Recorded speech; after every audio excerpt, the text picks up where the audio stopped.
Christmas Day, and it smells delicious. It's got a really nice smoke flavor. I use cedar and nance today. Oh man, we might have gone a little too far. So clearly, you can see here, this was all fat. That's where you would have cut the bone, and we lost it. The fat rendered out there, and it's gone. So we lost all that fat there. For the rest of this is going to be pretty darn good. That is unfortunate though, that we lost that much of fat in there. Let's take a look at this video. See how this comes out. See how I got to this point. See what I used to make this. This is an entire rack of ribs here, so, you know, and it's fall off the bone delicious. As you can see, it's got a beautiful smoke ring. Watch the video. Let me know what you think. I can't believe you cooked this. Well, the secret to barbecue is sitting around doing nothing. No wonder I'm great at it. Out here early in the morning in my PJs, not putting on my chef coat today. We're just going to do a quick rib cook. I'm trying to be quiet, not to wake everyone up. As you can see, we're here beautiful. I was hoping a few monkeys might stop by and say hi, but I don't think today they're going to do that. We're just going to do a quick rib cook. This one's going to be a little bit different than the last one. I used a little bit of MSG and a couple of different spices, and I kind of wanted to show how it goes. If you want to see the full detailed how to smoke a rib, watch my other video. In this video, we're just going to go a little bit about seasoning. This is going to be a short 5-minute video about smoking ribs. It won't be as detailed as my other video, but I hope you enjoy it. Stick around, watch, and let's see how delicious these ribs turn out. Let's get into this rib. Look at how big this rib is. It's huge. So like normally it'd be cut down the middle and you'd have your spare ribs and your baby backs. This is just the whole rack of ribs right there. So I'm going to take off some of this pillow fat here. I'm not going to take all the fat off, but this like stretchy, gummy fat will never be good. It'll all just be gristle. But like this fat, that white, pure white fat, that's good. So we're going to get rid of the stuff that's going to just chew up in your mouth and not taste good or not have a good texture. And we're going to leave the good fat in there. Right now, we're going to mix up a mix. We're going to take our special white powder known as MSG. We're going to put a little bit of that in there. I'm still experimenting with this flavor. I don't know a lot about MSG, so I'm not going to use a ton. I'm going to do about a 4-to-1 ratio of salt to MSG here. And we're going to use that. I don't need all of that, what I made, so I'll save what I don't need. I'm going to use about half of what I just made. And I'm just making enough rub to cover the whole meat. There's not a real recipe to this. This is just the flavors you're looking at. So I've got some thyme, some rosemary, a little bit of cinnamon, not much. A little bit of anise, not much. Some garlic powder. And then obviously salt and pepper will be your most important ingredients, really. The salt with a little mix of MSG to give it some umami flavor. And a little onion powder just to give it a little onion flavor. And that'll be our mix. So I'm going to shake that up really good. Get it really mixed together good so that your spices are all, and obviously paprika because I can't help myself. And just a touch of cayenne. Again, I use both of these ingredients a lot. Cayenne and paprika, they go together really well. But if you don't like spicy, leave out the cayenne. That's all you got to do. So first we're going to just season the bone side a little bit. I'm not going to go too hard on this side, but we will give it a nice coating. We want to make sure the seasoning's on both sides. This is not a heavy salt mix, so it won't overwhelm the salt, so you can get a nice crust all the way around, top and bottom. I'm not going to sauce these ribs at all, so we're just gonna have a dry rub on there, and we can put sauce on it later if it turns out we need it, but I don't think we will. And I'm just going to make sure I get a nice even coating across the entire rib. I've actually made the perfect amount of seasoning for this just by chance. Usually I have a little left over that I use for something else some other time, but this worked out exactly the way it was supposed to. So let's get to cooking.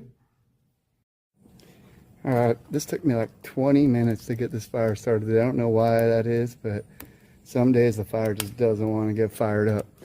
It's now 7:15. It's got to be like 80 degrees out here today. It is going to be a scorcher. It's a beautiful day in Costa Rica, but holy cow, it's hot. So I'm just gonna bring this up, get my temp up to where I want it, and throw my ribs on there. I'll get a little shot of that, and then we'll fast forward. I think I'm gonna do a little potato salad today in this video too. So stay tuned for that. A little bit of advice: check your equipment before you heat it up. This is hot right now to the touch. As you can see, my intake baffle is not moving, and I can't get a screwdriver inside of here. Up in here, I can't get to the other side of this because there's fire in there. So just check your equipment before you start the fire. A little bit of advice that I screwed up today.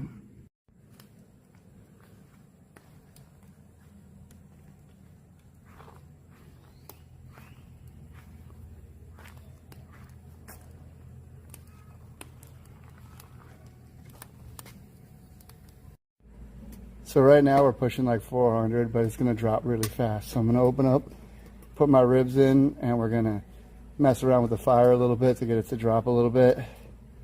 And then we're gonna smoke for the next 5 hours, maybe 6, who knows? These are really big ribs, they might take 7. So let's see how this goes. I'm gonna put it at this end of the smoker. Oh man, they're almost too big for the smoker. Almost too big for the smoker. Almost. So we're gonna put it down at this end so it doesn't get burned. We'll mess around with it a little bit, move it a little bit if the temperature gets weird. But from now on, we're gonna just monitor our temperature and chill out and wait for it to cook. We're about an hour and a half into this cook. She's holding really good temperature. We're running 225 to 250. Ignore the old hammer. It's about 200 years old and found it somewhere, but I've been using it to open the baffle on the side here. Right now I'm running almost a completely closed baffle. And let's see what the smoke looks like. Holy moly. That looks so good. Damn. Let's spend a few seconds on making a basic potato salad here. Just cut them up into big chunks, fill them up with water, and boil them. Potato salad's a really simple thing to do. In this potato salad, I'm only going to put green onions and then my sauce. You can put celery, you can put red onions, you can make your sauce spicy, you can make it more acidic, you can make it a little bit sweet. You're really open to a lot here, but the basics of a good potato salad is the mayo and the vinegar. So I'm going to put sriracha, a little bit of Worcestershire sauce, a little bit of paprika and cayenne. I think I skipped the cayenne, but if you want a little spice, add a little cayenne to it. A couple shots of sriracha. Sriracha is really good in your potato salad. And then I'm just going to mix all that together, and we're going to end up with our liquid. So I'm cooking the potatoes right now. I'm going to make this mix here, and we're going to add it to the potatoes once they've cooled down. So I put a pretty good amount of vinegar in there because I like my potato salad to be nicely vinegary, have a nice tang to it. And then I put a bunch of salt because I don't salt my potatoes in the water while they're boiling. So this is really going to be how you get your salt into your potato salad. And you may need to add more salt when you get to when you add the potatoes, but you'll do that by taste. All I'm going to do is add a little bit of green onion to this, throw it in the fridge, and once my potatoes are cooled down, I'll be ready to go. I unfortunately overcooked my potatoes, so they're going to be a little bit of a mess, but it doesn't really matter. It's potato salad. It's a little bit better to undercook them so they hold their structure, but once it's all mixed together, nobody really notices any of that. They only notice if it tastes good or not, and this tastes good. We're getting real close to wrap time. I had to add a little bit more wood. Had to do a couple other things here. But as you can see the color, I just rotated this because my hot spot seems to be right here in the far end. So this was over here in that area. So I've done a 180 there. And we're going to let that cook a little bit. I think we're pretty close to wrapping. Like, I'm not super happy about this color right here. But like up in there, it's fine. It's just a little extra smoke. It won't hurt. It's looking pretty good. But pretty close to wrap because I like this color. I like this bark. It's almost completely crusted on there. I'm not going to put any sauce on this. I want to raw dog it and just see how my seasoning tastes without sauce. But this is going to come out really nice. It's got absolutely gorgeous color.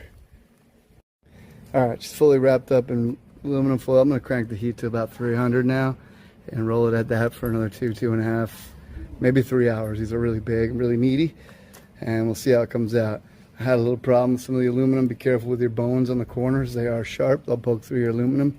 So I had to make a little patch with aluminum here, but all good. It's ready to just finish cooking. This came out super nice. For some reason, it pulled away from the bone and did some weird stuff. I don't really know why that happened. I might have cooked it a little bit too long. I might have cooked it a little bit too hot when it was wrapped. I did push the heat a little bit there. As you can see, it just pulls apart. But absolutely delicious. A little bit of vinegary potato salad mixed with the rib is absolutely delicious. Comes together really nice. I put a little bit of mustard barbecue sauce on there, just my preference. But the salt content, you can taste a little bit of the umami from the. As you can see, it pulls apart. I like to cut it, but it comes right apart there, and it still has a little bit of texture to it, though. It's not mush. It's not liquefied. Really, really delicious. This is a 10 out of 10, even though it didn't come out looking 10 out of 10. Thanks for watching. Thanks for watching to the end. And if you did, give me a like and a sub. It really helps out a lot. And again, thank you very much, and hope you enjoy your meal.